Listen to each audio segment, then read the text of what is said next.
ყოველდღიური ეკონომიკური და ბიზნეს დაიჯესტი, ნოვაციები, ფინანსები, კაპიტალი, ფასები, კვირის მთავარი ეკონომიკური თემა. სტუმართან ერთად. ეკონომიქსი, რადიო იმედიც პირდაპირ ეთერში. გადაცემის სპონსორია ელიტ ელექტრონიქსი. ვამზადებ საყვარელი ადამიანებისთვის და მათთან გატარებული ბედნიერი წუთებისთვის. ვამზადებ გემრიელი დღეებისთვის, იმიტომ რომ ცხოვრება სჭირდება გემო. მოამზადე სიყვარულით. ელიტ ელექტრონიქსის სამზარეულოს ტექნიკის დახმარებით და გახდი შენი ოჯახის შეფზარეული. გადაცემის სპონსორია რუბიკონი. შეიძინეთ ყველაზე მაქსიმალურად მომგებიანი პირობებით თქვენი მყუდრობინა ქობულეთში, ზღვის პირას, სამშენებლო კომპანია რუბიკონის დასრულებულ მრავალფუნქციონალურ კომპლექსში. დარეკეთ 570 90 90 76 570 300 320. ქობულეთი, რუბიკონი, მეგობრობის 2. მოსახლეობის საყოველთაო აღწერა 12 წლის შემდეგ 15 დღის განმავლობაში საქსტატის თანამშრომლები ყველა ოჯახში მივლენ და თითოეული ჩვენგანი სოციალურ-ეკონომიკურ და დემოგრაფიულ მონაცემებს აღწერენ.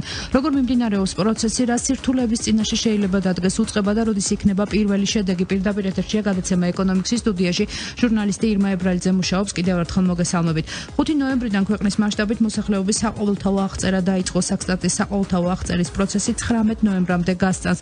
აღწერა მოიწევს საქართველოს მთელს ტერიტორიას აფხაზეთის და ცხინვალის რეგიონის გარდა. საქართველოს ყველა მოქალაქე, აგრეთვე ქვეყანაში მცხოვრები ყველა უცხო ქვეყნის მოქალაქე და მოქალაქეობის არ მქონე პირი ვალდებულია მონაწილეობა მიიღოს აღწერაში. საქსტატის დირექტორის მოადგილე პაატა შავიშვილი გახლავთ დღეს ჩვენი სტუმარი, რომელიც ამ კუთხით დასმულ კითხვებს უპასუხებს. აქვე გეტყვით ჩვენი სტუდიის ტელეფონის ნომრებს 292 11 88 292 11 99. გადაცემის მეორე ნაწილში დაგვირეკეთ და დასვით შეკითხვა პირდაპირ ეთერში. კვირის მთავარი ეკონომიკური თემა.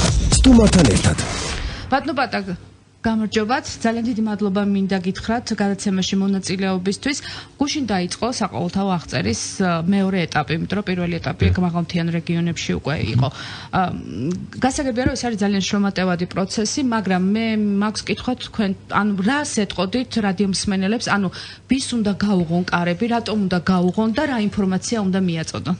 მოგესალმებით, მივესალმები მსმენელს. დიახ, სწორედ აღნიშნეთ, 5 ნოემბერს დაიწყო, გუშინ დაიწყო მოსახლეობის საყოველთაო აღწერა და ჩვენი აღწერი დაახლოებით 10,000 კაცი ერთდროულად 5 ნოემბრის 9 საათიდან მათ დაიწყეს ოჯახების შემოვლა. აღწერა არის უნიკალური წყარო დემოგრაფიული, სოციალური და ეკონომიკური ასე ვთქვათ მონაცემის მოპოვებისათვის. არ არსებობს სხვა საინფორმაციო წყარო, რომელიც ესეთ მნიშვნელოვან ინფორმაციას, ესეთ დეტალებში სოფლის დონეზე მოიპოვებს ქვეყანაში და გაერო, აქედან გამომდინარე, გაერო გავალდებულებს, რეკომენდაციას აძლევს წევრ ქვეყნებს, რომ 10 წელიწადში ერთხელ ჩაატაროს მოსახლეობის საყოველთაო აღწერა. მე მინდა მოსახლეობას მიმართო, რომ ეს არის უმნიშვნელოვანესი სტატისტიკური კამპანია, რომელიც ბოლოს განხორციელდა 2002 წელს და 12 წლის შემდეგ საკმაოდ აქტიურ ფაზაშია შესული, უკვე მეორე დღეა რაც მიმდინარეობს მოსახლეობის საყოველთაო აღწერა. ალბათ რაღაც სტატისტიკა გქონდეთ, მაგრამ პრობლემები ხო არ შექმნიათ თქვენს თანამშრომლებს? იგივე თუნდაც სახლში არ შეუშვას, ვინმე არ გაუღოს კარები. მეორე დღის შედეგებით შეგვიძლია ვთქვათ, რომ საკმაოდ კარგად მიმდინარეობს. ანუ რაიმე ინციდენტს ადგილი არ ქონია. ინციდენტს არა, მაგრამ არის რა თქმა უნდა საკმაოდ პრობლემატური დაკეტილი სახლების საკითხია. მაგრამ ამასაც ალბათ გადავწყვიტავთ ჩვენ იქიდან გამომდინარე, რომ დღე მოსახლეობა პრაქტიკულად ქალაქის მოსახლეობაზე მაქვს ლაპარაკი და კერძოდ თბილისში მუშაობს. ჩვენი აღწერებით ცდილობს მოერგოს ოჯახების გრაფიკს და საღამოობით შევიდნენ ოჯახებში. თან მე მინდა ვთქვა, რომ არ არის მარტო მოსახლეობის რაოდენობის დადგენა, აქ არის საკმაოდ ბევრი ინდიკატორი. აი ეს მაინტერესებს, ეს მინდა უფრო დეტალურად განმარტოთ. ანუ თქვენ ამბობთ, რომ თითოეული ინდივიდის აღწერას 30-40 წუთი დაჭირდება კითხვარებს. ანუ რა ტიპის კითხვარებზეა ამ შემთხვევაში საუბარი, რამდენ კითხვას მოიცავს და რამდენიმე მათგანი რომ გითხრათ, აი კითხვარი არის 4 ტიპის.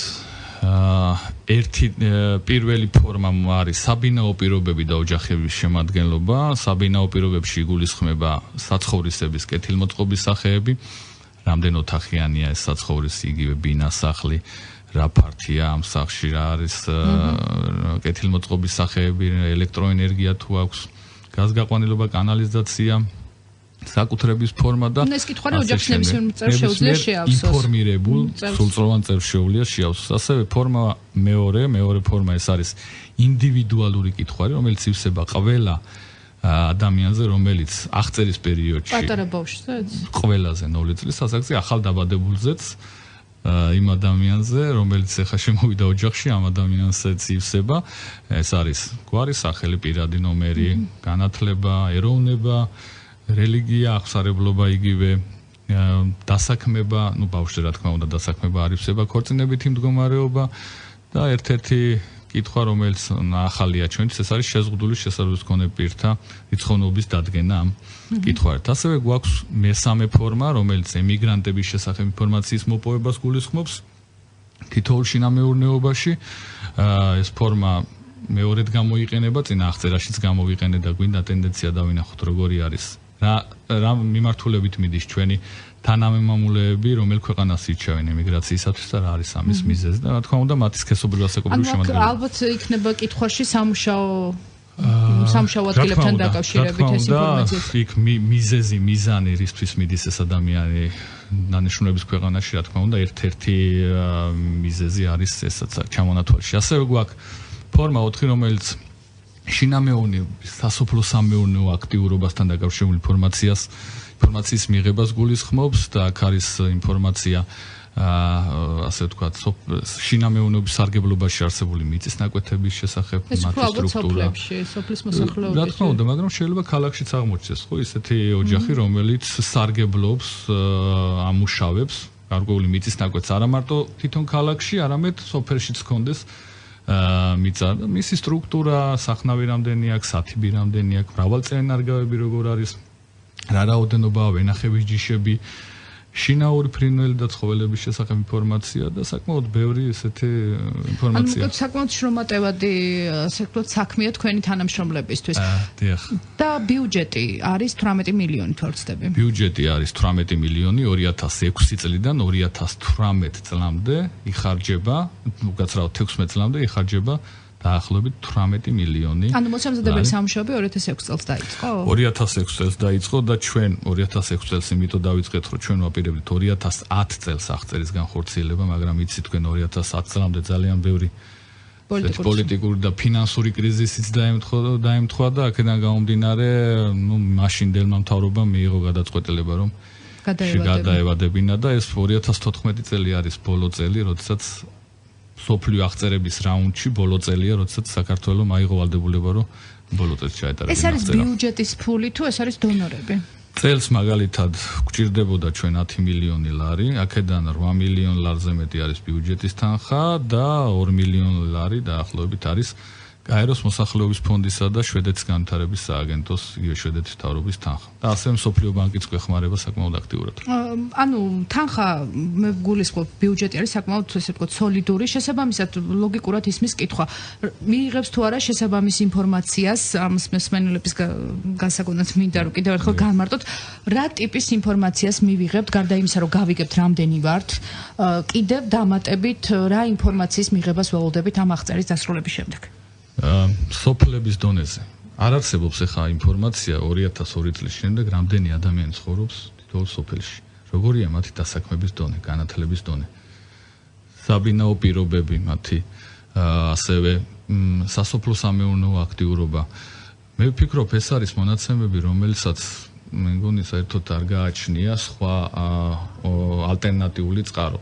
ძალიან ბევრი ადამიანი, ძალიან ბევრი სტატისტიკური ინფორმაციის მომხმარებლები, ადგილობრივი თვითმმართველობის ორგანოები ითხოვენ განახლებულ სტატისტიკურ ინფორმაციას თითოეული სოფლის მიხედვით, რათა დაგეგმონ სწორედ ის მე ვფიქრობ ეს პროექტები, რომელიც საჭირო არის ჩვენი ქვეყნისათვის, ჩვენი მოსახლეობისათვის, ჩვენი ოჯახებისათვის. ამიტომ სწორად მოწოდებული ინფორმაცია ისევ სწორად და კარგად დაუბრუნდება ჩვენ მოსახლეობას, იმ გაგებით რომ განხორციელდება ის პროექტები, რომელიც აუცილებელია კონკრეტული დასახლებისათვის, კონკრეტული მუნიციპალიტეტისათვის და თვითმმართველი ქალაქისათვის.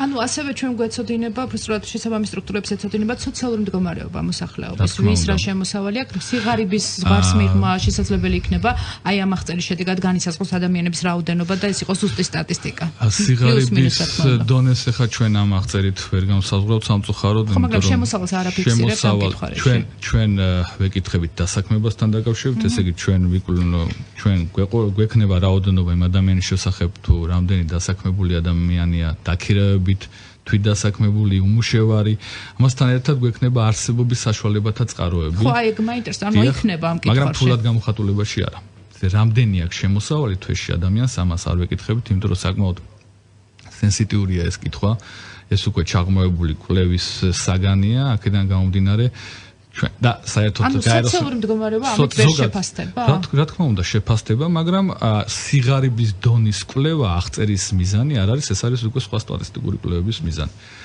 რა თქმა უნდა ჩვენ გვექნება საბაზისო მონაცემები სად რა პრობლემები არის და მე ჩვენ შეგვიძლია უკვე ჩაღრმავებული კვლევების მეშვეობით დავადგინოთ ამა თუ იმ რეგიონში უკვე სიღარიბის დონე. ანუ ეს იქნება ასე ვთქვათ სასტარტო პირობები და ამაზე დაგნობით უკვე შესაძლებელი იქნება სხვადასხვა სტატისტიკური მონაცემების უკვე რეალურის ზოგადად ჩვენ რა კვლევებსაც ვატარებთ და ვაქვეყნებთ მაგალითად სიღარიბის დონესთან დაკავშირებით უმუშევრობასთან დაკავშირებით ეს კვლევა ეყრდნობა 2002 წლის აღწერის საბაზისო მონაცემებს. რაც რა თქმა უნდა მოძველებულია და 12 წლის ასე ვთქვათ წინ ჩატარდა. ეს უკვე ახალი აღწერა იქნება, ახალი კვლევების საბაზისო მონაცემები და რა თქმა უნდა უფრო ობიექტურ და რეალურ სურათს მოგცემს ქვეყნის მოსახლეობის შესახებ. და აი ამ პროექტში ჩართულია რამდენი ადამიანი ბრძანეთ 12300 ადამიანია ჩართული. რა კონტინგენტია და მათი საშუალო ანაზღაურება რა იქნება? ანუ რა დასაქმების ასე ვთქვათ პირობები გაუჩნდათ მათ ესეც შემოსავალია მათთვის. ანუ რა კონტინგენტი შეარჩიეთ და როგორ მიმდინარეობდა ამ ადამიანების შერჩევა? ჩვენ დავდეთ ყველა ასე ვთქვათ დასაქმების საიტებზე თუ არ ვწდები, ესე ქვია ვაკანსიები გამოვაცხადეთ და ამის საფუძველზე მივიღეთ ძალიან დიდი ოდენობის ხალხისაგან განაცხადები, შევარჩიეთ აქედან დაახლოებით 10000 აღმწერი, მათ შორის თბილისში 2200-ზე მეტი ადამიანი შევარჩიეთ და რეგიონებში დაახლოებით 7-8000 ადამიანი შევარჩიეთ, ამათ ყავთ თავიანთი ზედამხედველები 5 აღმწერს ყავს დაახლოებით 2000-მდე ინსტრუქტორ კონტროლერი ქვია 5 აღმწერის ზედამხედველს და ყავს ასევე სექტორის ზედამხედველები ამათ საშუალო ხელფასი ნუ აღმწერის არის 400 ლარი რეგიონებში და 500 თბილისში ინსტრუქტორ კონტროლერის სანაზღაურება არის 600 ლარი ხოლო სექტორის ზედამხედველის 700 ლარი. ყველაზე დიდ სეგმენტს, ასე ვთქვათ, კატეგორიას აღმწერებს აქვთ საშუალოდ 450. და ამ ადამიანებს სავარაუდოდ ტრენინგები ჩაუტარდათ, სანამ ისინი დავშოთ დაიწყებდნენ ამ აღწერაში. ოქტომბრის მეორე ნახევრიდან აქტიურად დაახლოებით 35 ხელშეკრულებით არიან ეს ადამიანები რა თქმა უნდა, ხელშეკრულებით არიან აყვანილი, ნოემბრის თვე არის განსაზღვრული მათ სამუშაო პერიოდით. და ეს ადამიანები ამ 5-დან 19 ნოემბრის ჩათვლით ვალდებული არიან თავიანთ სამოქმედო ტერიტორიაზე არსებული ოჯახების შემოიარონ და ამ სპეციალური კითხვების მეშვეობით შეავსონ.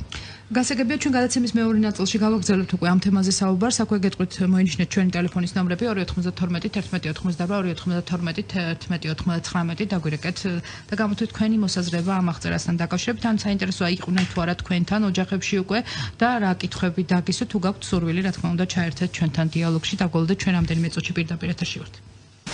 კვირის მთავარი ეკონომიკური თემა სტუმართან ერთად. ჩვენ ისევ პირდაპირ ეთერში ვართ, შეგახსენებთ, რომ ეთერშია გადაცემა ეკონომიკსის სტუდიაში ჟურნალისტი ირმა ებრალიძე მუშაობს, ჩვენი გადაცემის სტუმარია საქსტატის მოსახლეობის აღწერისა და დემოგრაფიის სამმართველოს უფროსი პაატა შავიშვილი. ჩვენ საუბრობთ საყოველთაო აღწერაზე, რომელიც გუშინ დაიწყო და მსმენელია ხაზზე, მოვისმინოთ მისი შეკითხვა. გისმენთ თქვენ პირდაპირ ეთერში ხართ? მე ვარ ვითომ პირველი? დიახ, თქვენ ხართ პირდაპირ ეთერში. ბატონ პაატასთან მაქვს შეკითხვა, რა თქმა უნდა. ჯერ გმადლობთ, რომ გადასარევი პიროვნება მოვიდა ახალგაზრდა გოგონა. შევთანხმდით ხვალა გვაქვს ისა შეხვედრა, მაგრამ მე მაქვს თქვენთან შეკითხვა. ჩემი მეუღლე იმყოფება საზღვარგარეთ ემიგრაციაში, ვიცი მან გამცა ესეთი პასუხი, რომ მოგცემ ემიგრაციის რაღაც არ ვიცი მოწმობას სულაც, მაგრამ მე გეუბნებით ესეთ რაღაცას. მან ვერ გამცა პასუხი. 27-ის ბილეთი აქვს უკვე ის ბრუნდება საქართველოში და ამთავრებს ასე ვთქვათ წყალებში ბედნიერ ცხოვრებას, რაც მას 10 წელი გასწია იქა.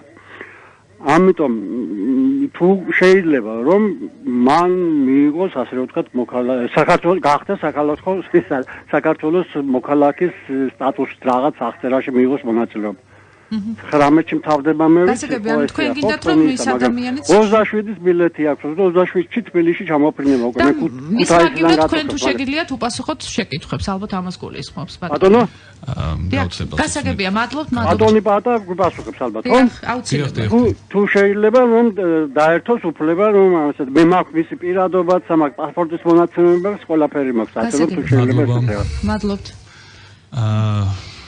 დიდი მადლობა კითხვისათვის უკვე მეთოდოლოგიას ჩავუყრმავდით ჩვენ ზოგადად საქართველოს მოსახლეობის რაოდენობის გაანგარიშება ხდება ჩვენ აღწერის მეთოდოლოგიისკენ მივდივართ 5 ნოემბრის ღამის 12 საათით რა სურათიც იყო ამ დროს ქვეყანაში ის უნდა დაფიქსირდეს მარტივად რო თქვა კოსმოსიდან რო გადავიღოთ საქართველოს სურათი თქვენ ამ ბატონზე მაქვს ხა საუბარი ამ ბატონის მეუღლე გამოდის რომ არ არის საქართველოში და არის სხვა ქვეყანაში ამიტომ არ ამგონია რომ მეთოდოლოგიის დარღვევა იყოს კარგი ჩვენ გვაინტერესებს 12 თვეზე მეტხანს ვინ იყო საქართველოს ტერიტორიიდან გასული ამ ქალბატონზე უნდა შეივსოს ემიგრანტის ფორმა მაგრამ სულიად არ ნიშნავს იმას რომ ამ ქალბატონს აქ საქართველოს მოქალაქეობა ჩამორთმეული ეს საერთოდ არაფერ შუაში არ არის აღწერასთან ჩვენ არანაირ მოქალაქეობის სტატუსის შეჩერებასთან რეგისტრაციასთან და ასე შემდეგ იურიდიულ ნაწილთან საქმე არ აქვს ამიტომ თუ გვინდა რომ მოსახლეობა დავითვალოთ ზუსტად თქვენი მეუღლე აუცილებლად უნდა დაფიქსირდეს ემიგრანტად იმის და მიუხედავად ჩამოდის ის 28 ნოემბერს თუ 1 დეკემბერს იმიტომ რომ ამას ეს მეთოდოლოგია ითვალისწინებს თუ გვინდა რომ ზუსტი მონაცემები მივიღოთ 5 ნოემბრის ღამეს საქართველოში რამდენი მუდმივი მოსახლე ყავდა ესე იგი რამდენი ადამიანი ცხოვრობდა 12 თვეზე მეტხანს კონკრეტული თარიღისათვის გვჭირდება საიმედო და ობიექტური ინფორმაცია და შეხება ახალ დაბადებულებს და გარდაცვლილებს აი ამ დღის მონაკვეთში როგორ მოხდება ეს ძალიან საინტერესო დეტალია რახან ახსენეთ ეს კრიტიკული პერიოდია ეს 5 ნოემბერი 5 ნოემბრამდე გარდაცვლილები აღიწერებიან ასე ვთქვათ თავისთავად გარდაცვლილებად 5 ნოემბრის შემდეგ გარდაცვლილი ადამიანი აღიწერება ცოცხლად ესე იგი თუ კი ადამიანი გარდაიცვალა 6 ნოემბერს 5 ნოემბერს თუ კი შევხედავდით ასე უკან რო დაუბრუნებულიყავით ეს ადამიანი არის ცოცხალი ამიტომ ეს სიაში და ინდივიდუალურ ფორმაში მოხდებოდა როგორც ცოცხალი ადამიანი ასევე ამ თარიღის შემდეგ დაბადებული ბავშვები საერთოდ არ მოხდებიან სიაში იმიტომ რომ მოგეხსენებათ ანუ აქ არის აღებული კრიტიკული პერიოდია და მე ხა მიმართავ მოსახლეობას რომ როდესაც ინტერვიუერი შემოდის და ეკითხება ესეთ კითხვებს მივცეთ ისეთი პასუხები, ისეთი ობიექტური პასუხები გავცეთ და არ დავმალოთ ეს ინფორმაცია, რომელიც არ დაარღვევს ამ გარკვეული სახის მეთოდოლოგიურ პრობლემებს არ შექმნის და ისევ გამეორდები არანაირ კავშირში არ არის მოქალაქეობის ჩამორთმევა იმასთან გასაგებია მთავარი მომენტი აქ რამდენიმე მსმენელმაც დარეკა და მეც აუცილებლად მეკითხა ეს თქვენთვის რამდენად იქნება დაცული ინფორმაციის კონფიდენციალურობა ანუ ის რასაც დავუშვათ მე ვეუბნები ჩემს შესახებ ჩემთან მოსულს აღწერს მაქვს თუ არა იმის გარანტია რომ ეს ინფორმაცია ჩემი დაცული იქნება და იქნება თუ არა კონფიდენციალური დიახ არის მთელი რიგი კითხვები რაც დავუშვათ დიდი მადლობა კითხვისათვის ინდივიდუალური მონაცემები თითოეული ადამიანის შესახებ თითოეული ოჯახის შესახებ არის კონფიდენციალური მოქმედი კანონმდებლობის შესაბამისად ოფიციალური სტატისტიკის შესახებ კანონის 28-ვე მუხლის შესაბამისად ნებისმიერი ინფორმაცია რომელიც არის ინდივიდუალური ფიზიკური პირის შესახებ ეს ინფორმაცია არ არის საჯარო და ინახება კანონმდებლობით დადგენილი წესით. ანუ ეს ინფორმაცია არის დაცული და ამის გარანტი ხართ? ამის გარანტი არის საქსტატი, ამის გარანტია სახელმწიფო.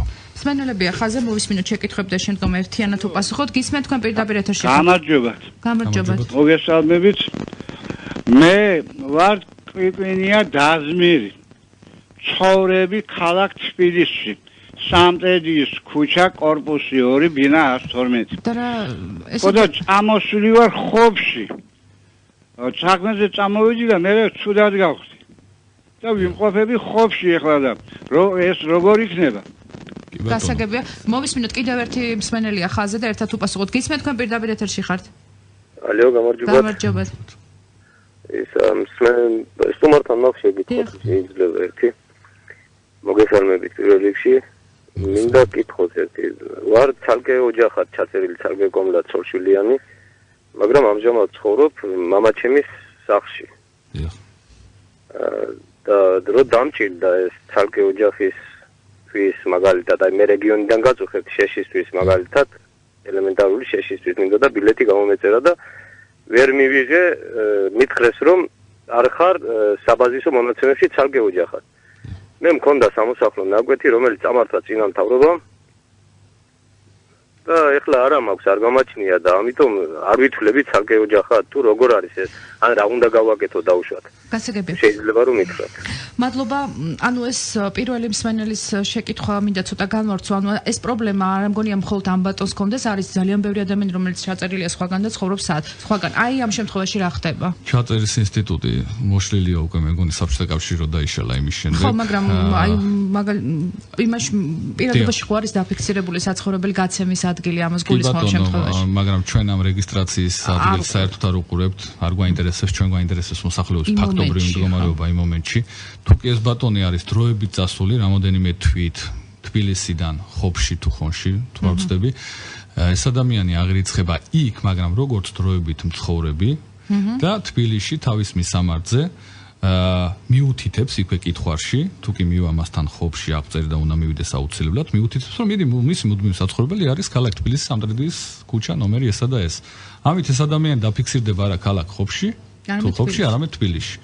ასევე თუ კი თბილისში დარჩა ოჯახში ვინმე, იქ მყოფი ადამიანი ეტყვის აღმწერს, რომ ესეთი ადამიანები, რომელიც 12 თვეზე მეტხანს ცხოვრობენ აქ და რაღაც დროებით არიან გასულები თბილისის გარეთ, ჩააწენებს ისე და ისევ ამ ადამიანების გვარს და სახეს და დანარჩენ ინფორმაციას და მონაცემთა დადარების შედეგად კომპიუტერით როცა დამუშავდება ეს ადამიანი ჩაჯდება ასე თქვათ მუდმივ მაცხოვრებლად იქ, სადაც მიუთითებს რომ 12 თვეზე მეტხანს ცხოვრობს. ამ ბატონის შემთხვევაში ეს არის ქალაქ თბილისის სამტრედიის ქუჩა ნომერი 29. რა შეიძლება მეორე ბატონის შეკითხვას?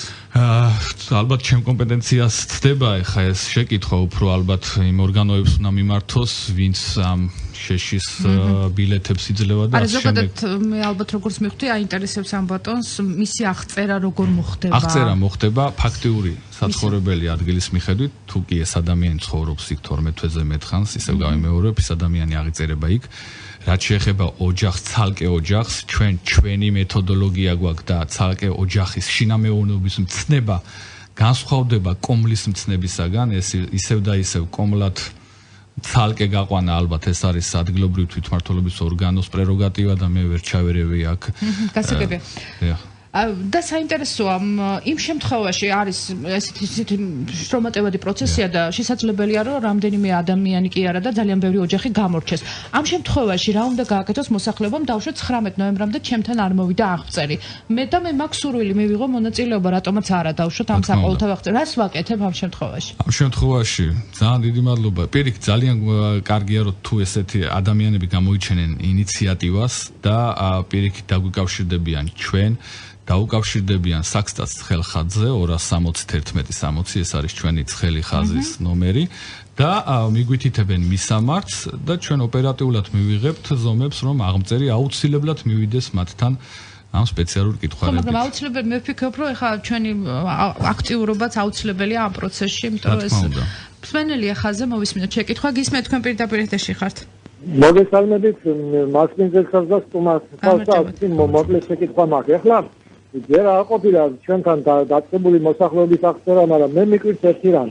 იცი ეგი არის ადამიანის პრობლემებთან დაკავშირებით პირველ რიგში იკითხავენ ასაკს, მერე განათლებას, სპეციალობას, თანამდებობას, მერე რამდენი ოჯახის წევრია, რამდენი აქვს შემოსავალი, ყველაფერი გასაგებია, მაგრამ რატომ იმაზეც თქვა, რა შუაში არის, რომელი პოლიტიკური პარტიის წევრი ხარ, ან რომელი რელიგიური აღსაყრებლობის მიმდევარი ეს რა საჭიროა? მადლობა.